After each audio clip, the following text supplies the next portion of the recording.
I rise in support of the Rohrabacher, Hinchey, Farr, and now McClintock Amendment. It is obvious from the votes that we've been casting here yesterday and tonight, this afternoon, that this body insists on protecting rights of states to define marriage. This body insists on protecting the rights of states. This body insists on protecting rights of states to determine education curricula and standards. Just yesterday, this body decided that certain states get to enforce federal immigration laws however they see fit. But when it comes to protecting the rights of states to set medical scope of practice laws, this body balks. All of a sudden, states no longer have the right to determine what is best for their citizens, and when those rights include medical marijuana. The Rohrabacher, Hinchey, Farr, McClintock Amendment doesn't change federal law. It doesn't change drug policy. However, it does protect states' rights.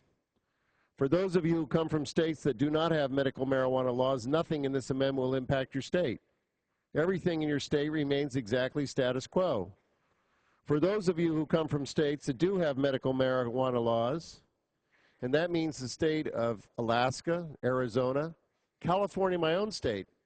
And it's interesting what we've done in California. We decriminalized the possession of medical marijuana. It's an infraction, not a felony. We also legalized the use of marijuana for medical purposes. But the voters at the same time turned down a intensive legalization use. So it's very controlled. The laws are tight, and they are enforced.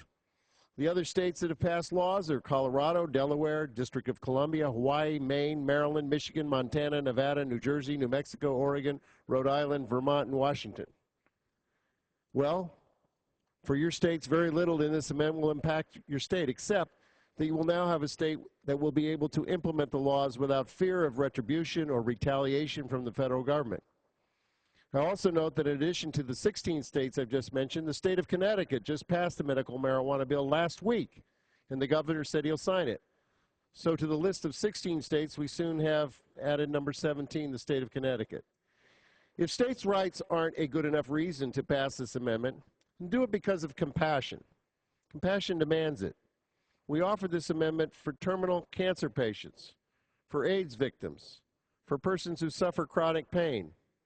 We offer this amendment not only to protect those people, but we offer this amendment to protect the states that are progressive enough to provide alternative medical options to those who need it.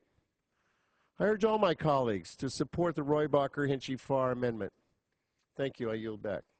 The gentleman yields of his time. Who seeks recognition? Gentleman from California.